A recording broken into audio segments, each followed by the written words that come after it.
The breaking up of the American Union as it now exists is the basis of my plan, and that destruction must be made upon the issue of Negro slavery and no other. The Union must then be reorganized on the same great principle of emancipation. This object is vast in what it encompasses, terrifying in its prospects, but sublime and beautiful in its issues. A life devoted to it would be nobly spent or sacrificed. If the federal government and the Constitution are opposed to my way of thinking, the fault is not mine, but theirs, and I will continue to oppose them with every means and weapon at my disposal.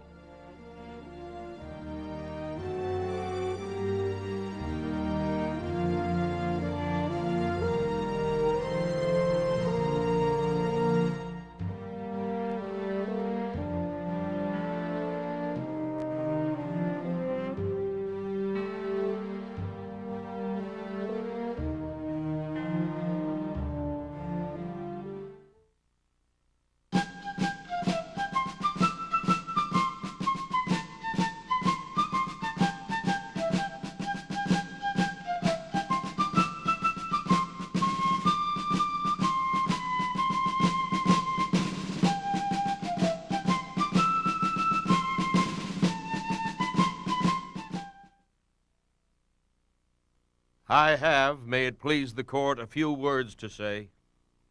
In the first place, I deny everything but what I have all along admitted of a design on my part to free slaves.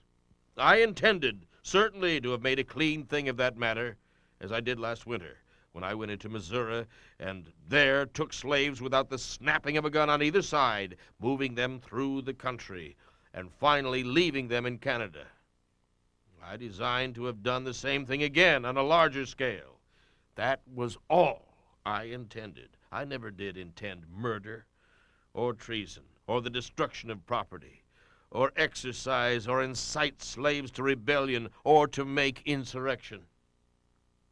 I have another objection, and that is that it is unjust that I should suffer such a penalty.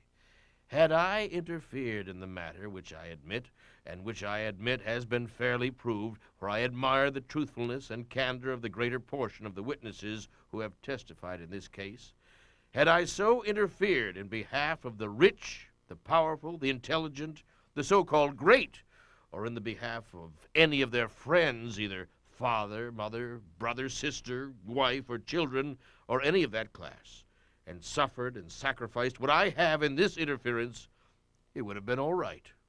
Every man in this court would have deemed it an act worthy of reward rather than punishment. This court acknowledges, too, as I suppose, the validity of the law of God. I see a book kissed, which I suppose to be the Bible, or at least the New Testament, which teaches me that all things whatsoever I would that men should do to me, I should do even so to them. It teaches me further to remember them that are in bonds as bound with them. I endeavored to act up to that instruction. I say I am yet too young to understand that God is any respecter of persons. I believe that to have interfered as I have done, as I have always freely admitted I have done, wrong but right. Now, if it is deemed necessary that I should forfeit my life for the furtherance of the ends of justice and mingle my blood further with the blood of my children and with the blood of millions in this slave country whose rights are disregarded by wicked, cruel, and unjust enactments, I say, let it be done.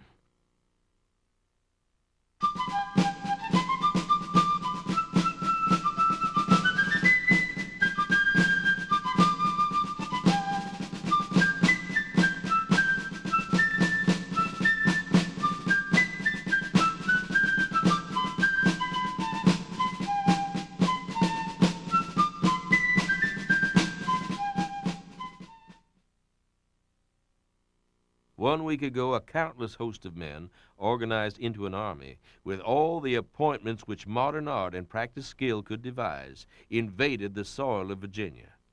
Their people sounded their approach with triumphant displays of anticipated victory. Their generals came in almost royal state. Their great ministers, senators, and women came to witness the immolation of our army and subjugation of our people, and to celebrate the result with wild revelry.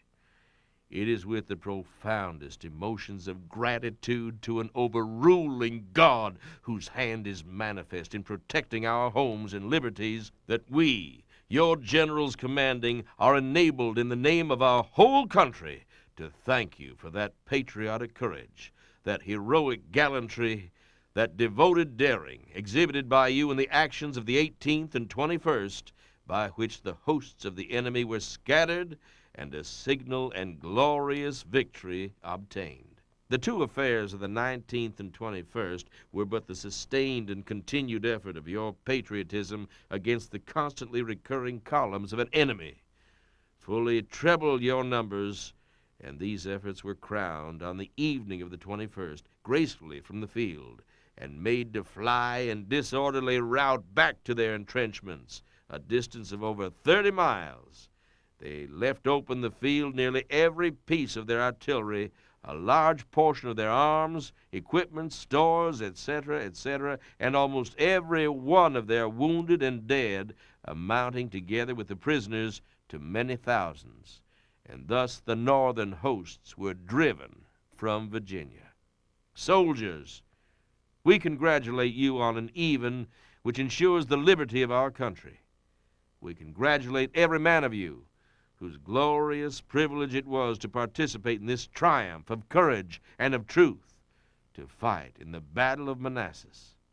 You have created an epoch in the history of liberty, and unborn nations will rise up and call you blessed. Continue this noble devotion, looking always to the protection of a just God, and before time grows much older, we will be hailed as the deliverers of a nation of 10 millions of people. Comrades, our brothers who have fallen have earned undying renown upon earth, and their blood shed in our holy cause is a precious and acceptable sacrifice to the Father of truth and right. Their graves are beside the tomb of Washington. Their spirits have joined with his in eternal communion. We will hold fast to the soil in which the dust of Washington is thus mingled with the dust of our brothers. We will transmit this land free to our children, or we will fall into the fresh graves of our brothers in arms.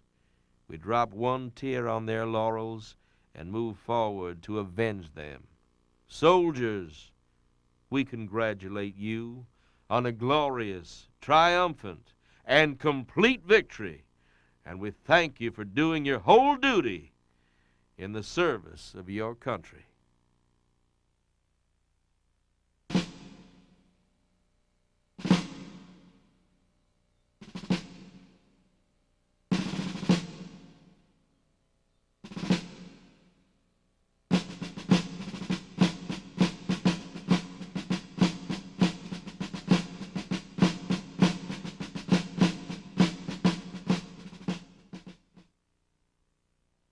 In previewing the achievements of the Army during the present campaign, the commanding general cannot withhold the expression of his admiration of the indomitable courage it has displayed in battle, and its cheerful endurance of privation and hardship on the march. Since your greatest victories around Richmond, you have defeated the enemy at Cedar Mountain, expelled him from the Rappahannock, and after a conflict of 3 days, utterly repulsed him on the plains of Manassas, and forced him to take shelter within the fortifications around the capital. Without halting for repose, you crossed the Potomac, stormed the heights of Harper's Ferry, made prisoners of more than 11,000 men, and captured upward of 70 pieces of artillery, all their small arms, and other munitions of war. While one corps of the Army was thus engaged, the other ensured its success by arresting at Boonesboro the combined armies of the enemy, advancing under their favorite general to the relief of their beleaguered comrades. On the field of Sharpsburg, with less than one-third of his numbers, you resisted from daylight until dark the whole army of the enemy and repulsed every attack along his front of more than 4 miles in extent. The whole following day you stood prepared to resume the conflict on the same ground and retired the next morning without molestation across the Potomac. 2 attempts subsequently made by the enemy have resulted in complete discomfiture and being driven back with loss. Achievements such as these demand much valor and patriotism. History records few examples of greater fortitude and endurance than this army has exhibited, and I am commissioned by the President to thank you in the name of the Confederate States for the undying fame you have won for their arms. Much as you have done, much more remains to be accomplished. The enemy again threaten us with invasion, and to your tried valor and patriotism the country looks with confidence for deliverance and safety. Your past exploits give assurance that this confidence is not misplaced.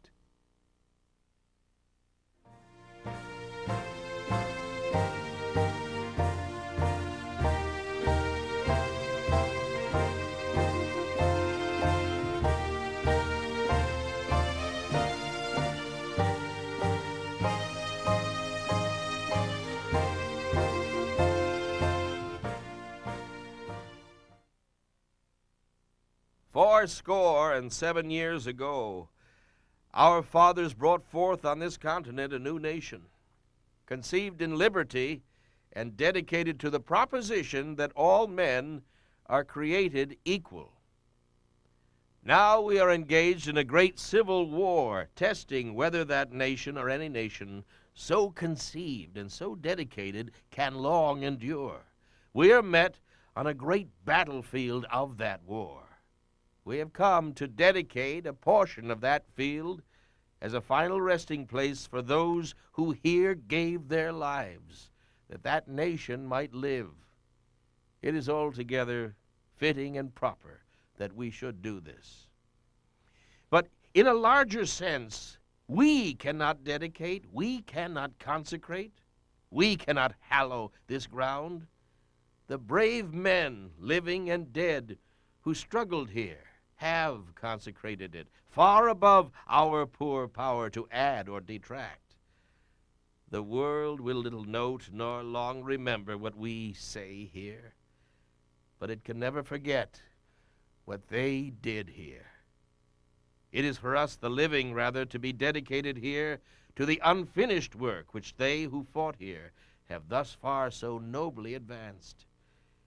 It is rather for us to be here dedicated to the great task remaining before us, that from these honored dead we take increased devotion to that cause for which they gave the last full measure of devotion, that we highly resolve that these dead shall not have died in vain, that this nation under God shall have a new birth of freedom, and that government of the people, by the people, for the people, shall not perish from the earth.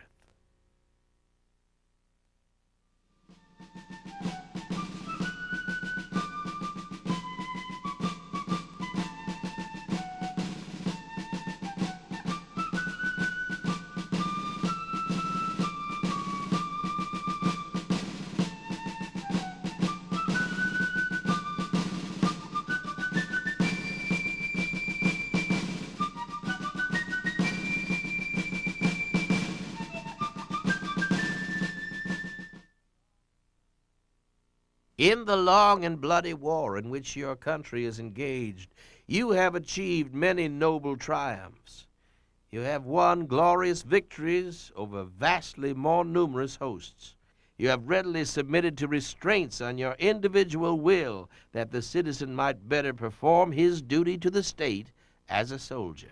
To all these you have lately added another triumph, the noblest of human conquests, a victory over yourselves. As the time drew near when you who first entered the service might well have been expected to claim relief from your arduous labors and restoration to the endearments of home, you have heeded only the call of your suffering country. Again you come to tender your service for the public defense, a free offering which only such patriotism as yours could make, a triumph worthy of you and of the cause to which you are devoted. I would in vain attempt adequately to express the emotions with which I received the testimonials of confidence and regard which you have recently addressed to me. To some of those first received, separate acknowledgments were returned, but it is now apparent that a like generous enthusiasm pervades the whole army, and that only the exception to such magnanimous tender will be of those who, having originally entered for the war, cannot display anew their zeal in the public service. It is therefore deemed appropriate, and it is hoped will be equally acceptable, to make a general acknowledgment instead of successive special responses. Would that it were possible to render my thanks to you in person, and in the name of our common country, as well as my own, while pressing the hand of each war-worn veteran to recognize his title to our love, gratitude, and admiration. Soldiers, by your will, for you and the people are but one, I have been placed in a position which debars me from sharing your dangers, your sufferings, and your privations in the field. With pride and affection, my heart has accompanied you in every march. With solicitude it has sought to minister to you every want. With exultation it has marked your every heroic achievement. Yet never in the toilsome march, nor in the weary watch, nor in the desperate assault, have you rendered a service so decisive in results as in this last display of the highest qualities of devotion and self-sacrifice which can adorn the character of the warrior patriot. Already the pulse of the whole people beats in unison with yours. Already they compare your spontaneous and unanimous offer of your lives for the defense of your country with the halting and reluctant service of the mercenaries who are purchased by the enemy at the price of higher bounties than have hitherto been known in war. Animated by this contrast, they exhibit cheerful confidence and more resolute bearing. Even the murmurs of the weak and timid, who shrink from the trials which make stronger and firmer your noble natures, are shamed into silence by the spectacle which you present. Your brave battle cry will ring loud and clear through the land of the enemy as well as our own, will silence the vainglorious boastings of their corrupt partisans and their pensioned press, and will do justice to the calumny by which they seek to persuade a deluded people that they are ready to purchase dishonorable safety by degrading submission. Soldiers, the coming spring campaign will open under auspices well calculated to sustain your hopes. Your resolutions needed nothing to fortify it. With ranks replenished under the influence of your example and the aid of your representatives, who give earnest of their purpose to add by legislation largely to your strength, you may welcome the invader with a confidence justified by the memory of past victories. On the other hand, debt, taxation, repetition of heavy drafts, dissensions, occasioned by the strife for power, by the pursuit of the spoils of office, by theirs for the plunder of the public treasury, and above all, and the consciousness of a bad cause, must tell with fearful force upon the overstrained energies of the enemy. His campaign in 1864 must, from the exhaustion of his resources, both in men and money, be far less formidable than those of the last 2 years, when unimpaired means were used with boundless prodigality, and with results which are suggested by the mention of the glorious names of Shiloh and Perrysville and Murfreesboro and Chickamauga and the Chickahominy and Manassas and Fredericksburg and Chancellorsville. Soldiers, assured success awaits us in our holy struggle for liberty and independence, and for the preservation of all that renders life desirable to honorable men. When that success shall be reached, to you, our country's hope and pride, under divine providence will it be due. The fruits of that success will not be reaped by you alone, but your children and your children's children, in long generation to come, will enjoy blessings derived from you that will preserve your memory, ever living in their hearts. Citizen defenders of the homes, the liberties, and the altars of the Confederacy, that the God who we all humbly worship may shield you with his fatherly care, and preserve you for safe return to the peaceful enjoyment of your friends and the association of those you most love, is the earnest prayer of your Commander-in-Chief.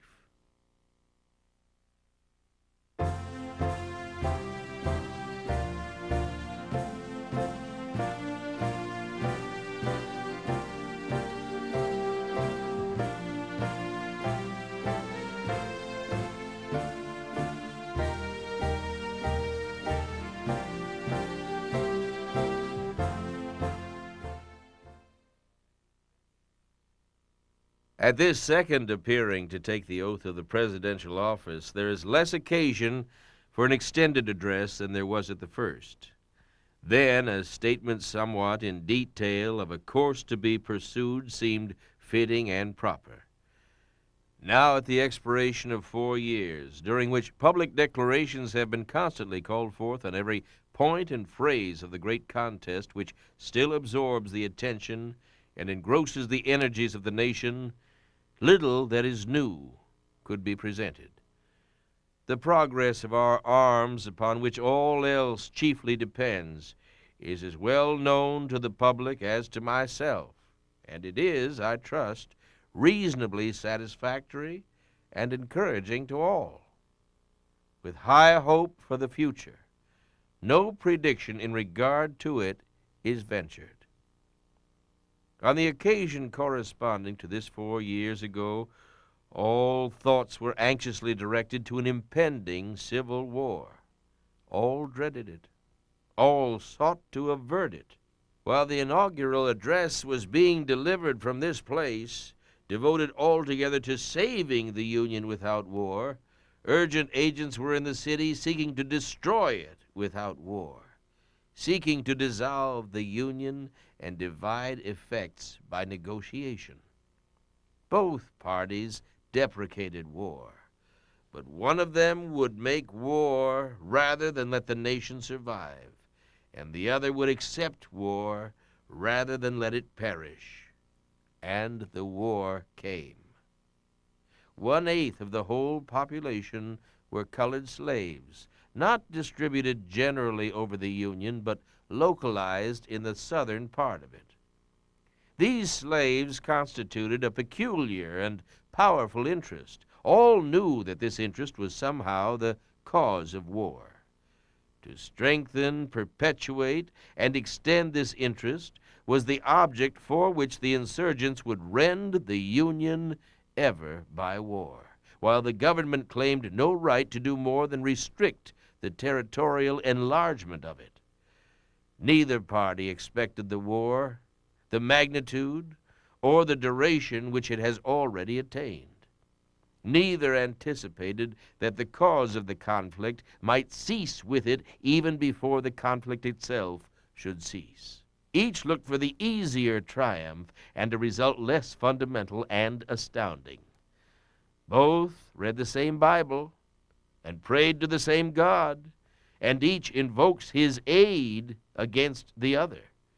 It may seem strange that any man should dare ask a just God's assistance in wringing their bread from the sweat of other men's faces. But let us not judge, that we may not be judged. The prayers of both could not be answered, that neither has not been answered fully. The Almighty has his own purposes. Woe unto the world because of offenses, for it must need be that offenses come. But woe to that man that by whom the offense cometh. If we shall suppose that American slavery is one of those offenses which in the providence of God must needs come, but which having continued through this appointed time, he now wills to remove, and that he gives to both North and South this terrible war, as the woe due to those by whom the offense came, shall we discern therein any departure from those divine attributes which the believers in a living God always ascribe to him? With malice toward none, with charity for all, with firmness in the right as God gives us to see the right, let us strive on to finish the work we are in, to bind up the nation's wounds, to care for him who shall have borne the battle, and for his widow and his orphan, to do all which may achieve and cherish a just and lasting peace among ourselves and with all nations.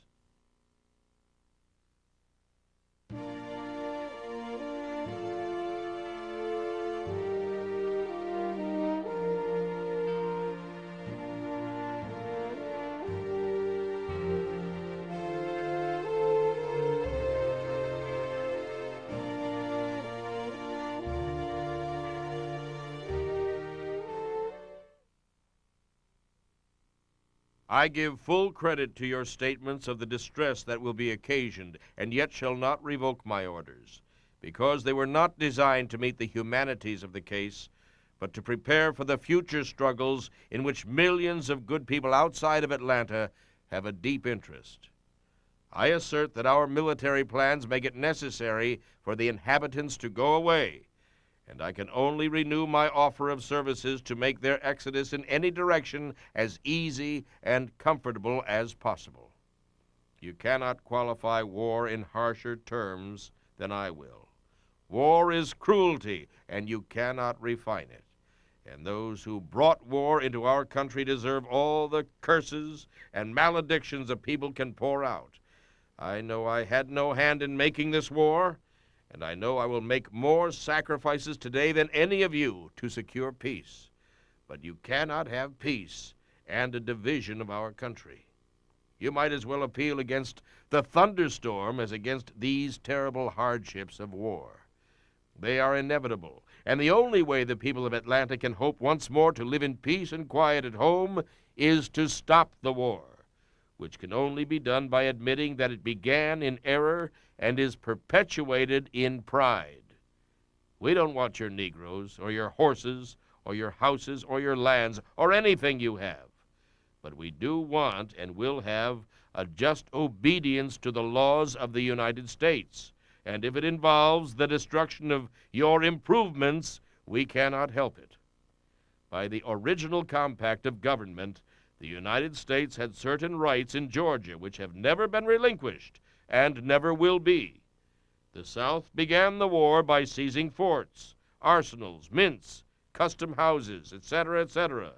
I myself have seen hundreds and thousands of women and children fleeing from your armies and desperadoes, hungry and with bleeding feet. Now that war comes home to you, you feel very different. You deprecate its horrors, but did not feel them when you sent carloads of soldiers and ammunition and molded shells and shot to carry war into Kentucky and Tennessee, to desolate the homes of hundreds and thousands of good people who only asked to live in peace at their old homes and under the government of their inheritance. But these comparisons are idle. I want peace, and believe it can only be reached through union and war, and I will ever conduct war with a view to perfect an early success. But, my dear sirs, when peace does come, you may call on me for anything. Then I will share with you the last cracker and watch with you to shield your homes and families against danger from every quarter. Now you must go and take with you the old and feeble, feed and nurse them, and build for them in more quiet places proper habitations to shield them against the weather until the mad passions of men cool down, and allow the union and peace once more to settle over your old homes at Atlanta.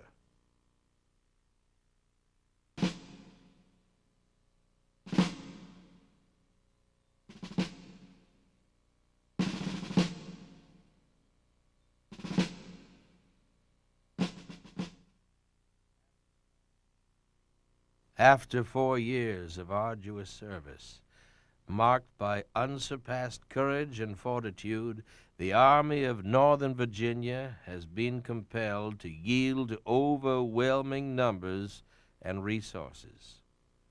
I need not tell the survivors of so many hard-fought battles who have remained steadfast to the last that I consented to this result from no distrust of them, but feeling that valor and devotion could accomplish nothing that could compensate for the loss that would have ended the continuation of this contest, I have determined to avoid the useless sacrifice of those whose past services have endeared them to their countrymen. By the terms of the agreement, officers and men can return to their homes and remain there until exchanged.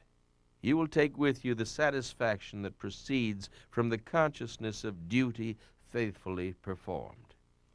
And I earnestly pray that a merciful God will extend to you his blessing and protection. With an increasing admiration of your constancy and devotion to your country, and a grateful remembrance of your kind and consideration of myself, I bid you an affectionate farewell.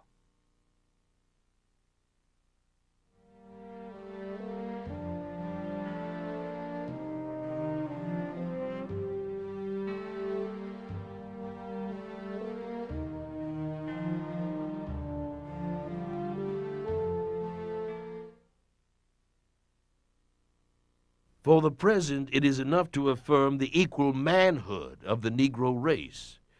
Would you have me argue that man is entitled to liberty, that he is the rightful owner of his own body? You have already declared it.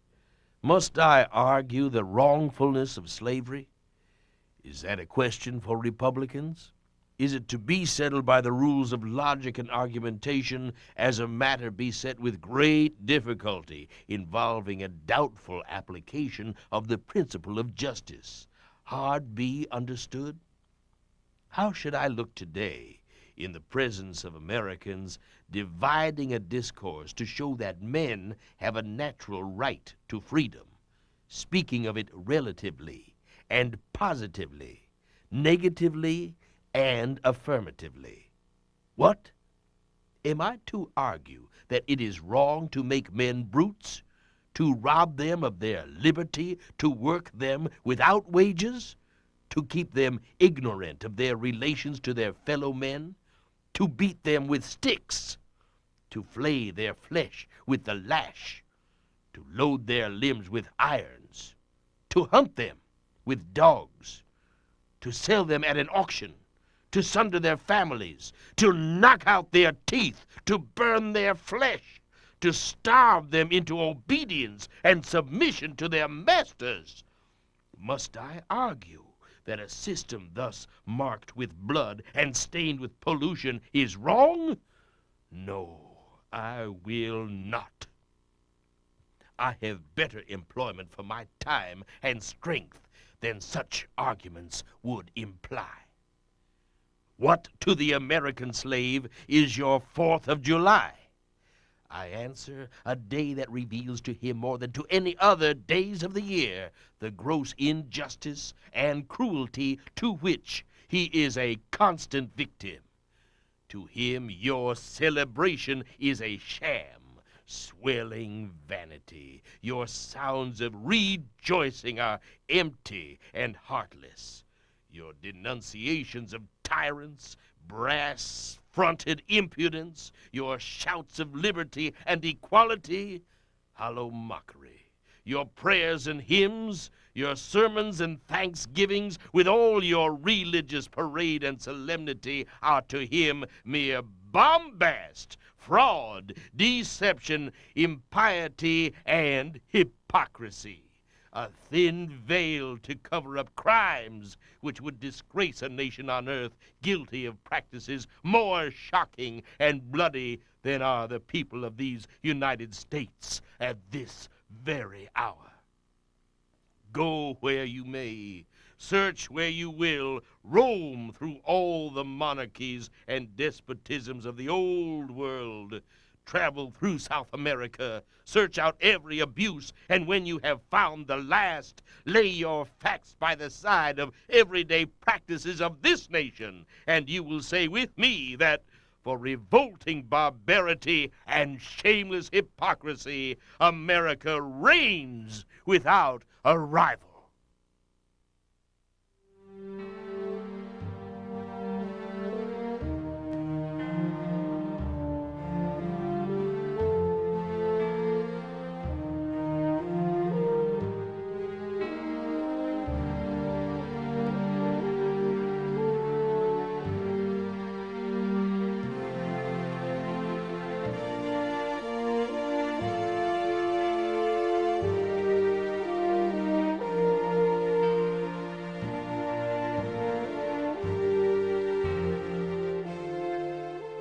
Thanks for watching. If you'd like to help us produce more compelling historical content like this, please like, comment below, and share this video with fellow history buffs. And of course, be sure to subscribe to help keep history happening.